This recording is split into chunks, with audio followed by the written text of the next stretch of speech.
मुजफ्फरनगर के town hall मैदान से निकलकर शहर की सड़कों पर जब 1000 फीट लंबा तिरंगा लहराया तो पूरा माहौल देशभक्ति से सराबोर हो गया। भारत शौर्य तिरंगा यात्रा के नाम से निकाली गई इस यात्रा में भाजपा कार्यकर्ताओं समेत बड़ी संख्या में स्थानीय नागरिकों ने भाग लिया। यात्रा में छात्रों, व्यापारियों, अधिवक्ताओं, डॉक्टरों, महिलाओं और अल्पसंख्यक समुदाय के लोगों की भागीदारी भी देखने को मिली, जिसने इसे एक सर्वसमावेशी आयोजन बना दिया। इस भव्य तिरंगा यात्रा का आयोजन उत्तर प्रदेश सरकार में राज्य मंत्री कपिल देव अग्रवाल के नेतृत्व में किया गया। उन्होंने बताया कि यह यात्रा देश की वीरता और पराक्रम को दिखाने का प्रतीक है। हमारी बेटियों और बहादुर सैनिकों ने जिस साहस से पहलगाम की घटना का बदला लिया है और ऑपरेशन सिंदूर के माध्यम से आतंकवादियों का सफाया किया है, वह गौरव का विषय है। पूरा देश आज सेना और तिरंगे के साथ खड़ा है। यात्रा टाउन हॉल मैदान से शुरू होकर शहर के मुख्य मार्गों से होती हुई वापस वहीं समाप्त हुई। इसमें 1000 फीट लंबा तिरंगा, जिसे स्काउट एंड गाइड्स के बच्चों ने थामा हुआ था, आकर्षण का केंद्र रहा। इसके अलावा 250 फीट का एक और विशाल तिरंगा भी यात्रा में शामिल था। पूर्व केंद्रीय राज्य मंत्री डॉक्टर संजीव बालियान ने भी इस अवसर पर कहा, देश की सेनाओं ने आतंकवाद के विरुद्ध जो शौर्य गाथा रची है, उसी के सम्मान में यह यात्रा निकाली गई है। समाज के हर वर्ग, हर समुदाय ने इस यात्रा में सहयोग किया है, जो अपने आप में देश की एकता और अखंडता का प्रतीक है। इस शौर्य तिरंगा यात्रा में मुस्लिम समाज के लोगों ने भी बढ़ चढ़कर हिस्सा लिया। आसिफ राही, जो मुस्लिम समाज का प्रतिनिधित्व कर रहे थे, उन्होंने मीडिया से बात करते हुए कहा, यह देश का मामला है। जब बात देश और सेना के सम्मान की हो तो हर जिम्मेदार नागरिक का कर्तव्य है कि वह एकजुट होकर देश का साथ दे। आज की यात्रा इसी भावना की मिसाल है। यह यात्रा न केवल देशभक्ति की भावना को बल देती है, बल्कि यह भी दर्शाती है कि भारत की एकता और अखंडता को कोई ताकत नहीं तोड़ सकती। पहुंचे थे, बताइए इसके बारे में। भारत शौर्य तिरंगा यात्रा, देश की सेनाओं ने जो जवाब आतंकवाद को दिया है, जो शौर्य गाथा उन्होंने लिखे, उनको सम्मानित करने के लिए आज तिरंगा यात्रा निकले। समाज के सभी वर्गों का, छात्रों का, व्यापारियों का, डॉक्टर्स का, एडवोकेट्स का, समाज के सभी तबके का, महिलाओं का, अल्पसंख्यकों का, सबका समर्थन। ये देश के लिए यात्रा थी, अपनी सेनाओं को सम्मानित करने के लिए थी कि वे आगे बढ़ें। अगर कभी कोई ऐसी दोबारा घटना हो तो उसका जवाब मुंहतोड़ तरीके से भारत दे। सभी पक्ष और विपक्ष सब एक साथ इस यात्रा में। इसमें ये तो तिरंगा यात्रा थी, इसमें ना पक्ष होता न विपक्ष होता। हम हिंदुस्तानी हैं, सबसे पहले हिंदुस्तानी, उसके बाद पक्ष और विपक्ष है, तो ये तो सबके लिए यात्रा थी। अच्छा, ऑपरेशन सिंदूर की सफलता के बाद जिस तरह यहाँ भारी भीड़ उमड़ी है, लग रहा है कि जो देश का नौजवान है वो जाग रहा है, और देश के जाग भी रहा है और लोग इस बात को मानते भी हैं कि पिछले 11 साल से अगर कभी भी आतंकवाद देश पे हुआ है तो उसका जवाब, मुंहतोड़ जवाब भारत के द्वारा दिया गया है। यही कारण है कि आतंकवाद की घटनाओं में कमी आई है, और मुझे लगता है जो जवाब इस बार दिया गया है, उसके बाद भी अगर कोई इस तरह की घटना आई तो इससे भी जबरदस्त तरीके से भारत जवाब देगा। यात्रा निकाली गई है, बताइए इसके बारे में। अपने मुजफ्फरनगर शहर में अपनी विधानसभा, सदर विधानसभा की ओर से, जिले की ओर से ये शौर्य यात्रा निश्चित रूप से देश के पराक्रम को दिखाने के लिए हमारे देश के सैनिकों ने, हमारी बेटियों ने जिस प्रकार से पहलगाम की घटना का शानदार पता लेने का काम किया, ऑपरेशन सिंदूर चला करके आतंकवादी अड्डे ध्वस्त करने का काम किया, आतंकवादी को मार गिराने का काम किया और पाकिस्तान की आतंकी शक्तियों को नेस्तनाबूद करने का काम किया। उनके शौर्य के सम्मान में माननीय प्रधानमंत्री नरेंद्र मोदी का जो आशीर्वाद और पराक्रम उनकी सेनाओं के साथ रहता है, उसके लिए और पूरा देश तिरंगे के साथ है, पूरा देश सेनाओं के साथ है। इस संकल्प के साथ एक शानदार शौर्य यात्रा मुजफ्फरनगर टाउन हॉल और शहर के मुख्य मार्ग से होकर के टाउन हॉल पर विश्राम हुई। सभी सामाजिक संस्थाएं, सभी धर्मों के लोग, सब स्कूलों के विद्यार्थी, व्यापारी, उद्यमी, सब लोगों ने मिलकर के ये यात्रा में भाग लिया। मैं सभी का धन्यवाद करता हूँ। इससे संदेश आता है कि पूरा देश तिरंगे के साथ है, और जब भी तिरंगे को झुकाने का काम करेगा, उसकी गर्दन तोड़ने का काम ये नौजवान करेंगे। इस संकल्प के साथ ही मंत्री जी, कितना फीट का तिरंगा झंडा था? 1000 फीट का तिरंगा लेकर के हमारे स्काउट एंड गाइड के बच्चे लेकर के चले। एक झंडा 750 फीट का, एक झंडा 250 फीट का, 1000 फीट का झंडा, बहुत लंबा झंडा तिरंगा, इसको लेकर के हमारी शानदार यात्रा निकली। सभी का धन्यवाद।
शौर्य यात्रा में पहुंचे हैं, क्या कहेंगे इस यात्रा को लेकर? सभी राजनीतिक पार्टी के लोग हैं, सभी समाज के लोग हैं। देखिए, देश का मामला है। आज देश के लिए लोग इकट्ठा हैं, सेना के सम्मान के लिए लोग इकट्ठा हैं।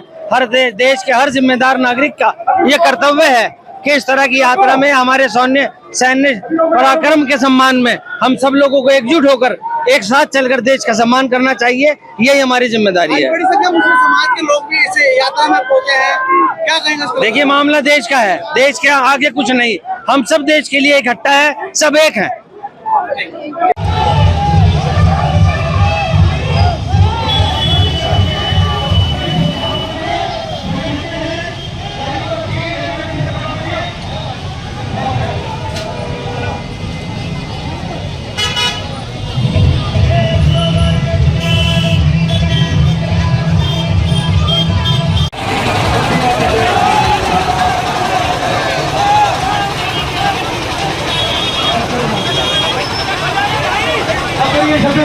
प्रोग्राम नहीं है, स्पीड कम।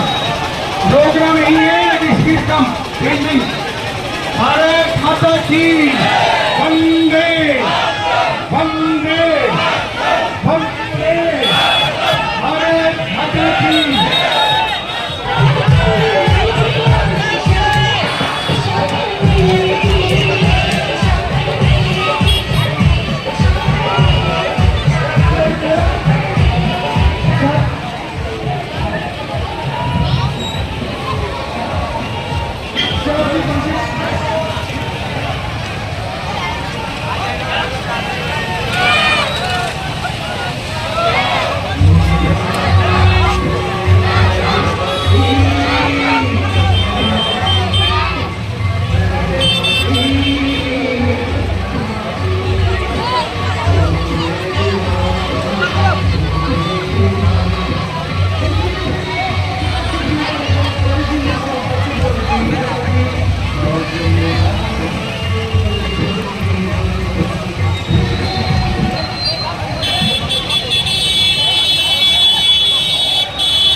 हिंदुस्तान जिंदाबाद, भारत माता की जय, भारत माता की जय, भारत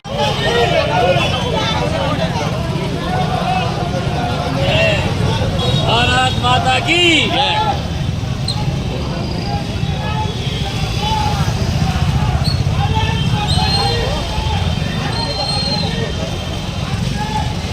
साथी चल रहे हैं और शिक्षा भी है, सरकार साथी है, सभी का सहयोग तिरंगे के लिए, सभी का मान सम्मान तिरंगे के लिए।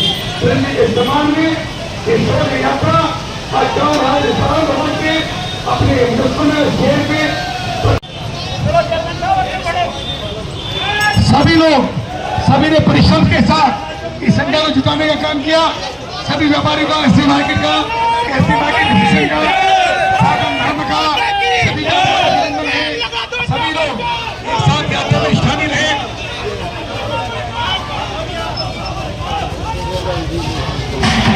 मैंने ये कहा भारत के एक नागरिक को सुरक्षा प्रदान करना भारत माता की जय। ये सब भावनाएं छोड़ने के लिए सम्मानपूर्वक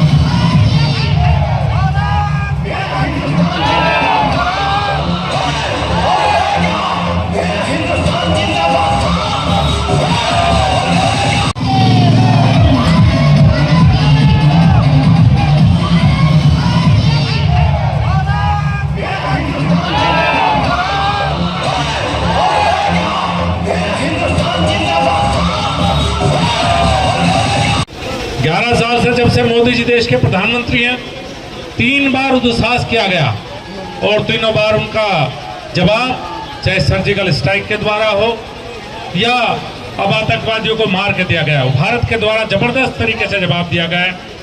आज की यात्रा भारतीय सेना के पराक्रम को साधुवाद देने के लिए है, उन्हें बधाई देने के लिए है और मेरा निवेदन है हम सब लोग इसी तरह एकजुट रहें। आने वाले समय में मोदी जी के नेतृत्व में देश आतंकवाद का मजबूती के साथ मुकाबला करेगा और इसी सरकार में आतंकवाद का सफाया होगा। बहुत बहुत धन्यवाद, बहुत बहुत आभार। भारत माता की।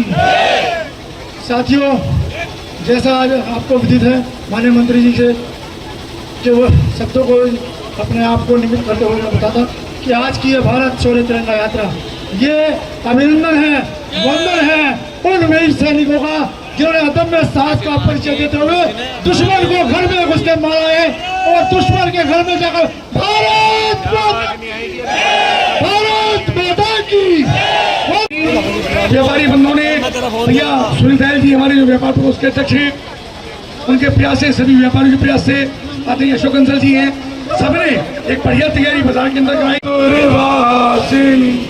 सुखदम वरदम मातरम वंदे मातरम वंदे मातरम। भारत माता की। सभी का बहुत आभार। सच्चे शामिला मातरम वंदे मातरम वंदे मातरम। शुभ्रे ज्योत्स्ना पुलकित यामिनी फूल कुसुमिता द्रुमिदल शोभिनी। सेना के सम्मान में इस भारत शौर्य तिरंगा यात्रा में जिस प्रकार से भाग लिया है, मैं पूरी भारतीय जनता पार्टी की ओर से सभी संगठनों के मुखियाओं का, यहाँ उपस्थित सभी प्रबुद्धजनों का दिल की गहराइयों से हार्दिक अभिनंदन और स्वागत करता हूं। और निश्चित रूप से मैं मानता हूं कि आपकी ये समर्पण, आपका ये समर्थन निश्चित रूप से इस देश की सेना के मनोबल को और मान को, सम्मान को बढ़ाने का काम करेगा। जिस प्रकार से सेना ने पाकिस्तान के अंदर घुस करके उसके 11 एयरबेस ठिकानों को और 9 आतंकवादियों के ठिकानों को तहस नहस करने का काम किया है, निश्चित रूप से वो सराहना के पात्र हैं। और आज पूरा भारत, केवल मुजफ्फरनगर नहीं, पूरा भारत देश की सेनाओं के साथ खड़ा है। और उसके बाद भी अगर कभी भी पाकिस्तान या उसकी समर्थित आतंकवादियों ने कोई दुस्साहस करने का काम किया तो सेना तैयार है और पूरी ताकत के साथ उनको जवाब देने का काम करेगी। आज इस यात्रा में सम्मिलित सभी प्रबुद्धजनों का, सभी समाजों के संगठनों का, सभी एनजीओ का, सब जितने भी लोग शामिल हुए हैं सामाजिक संस्थाओं के, उन सब का पुनः आभार व्यक्त करते हुए मैं अपनी वाणी को विराम देता हूं। जय हिंद, जय भारत।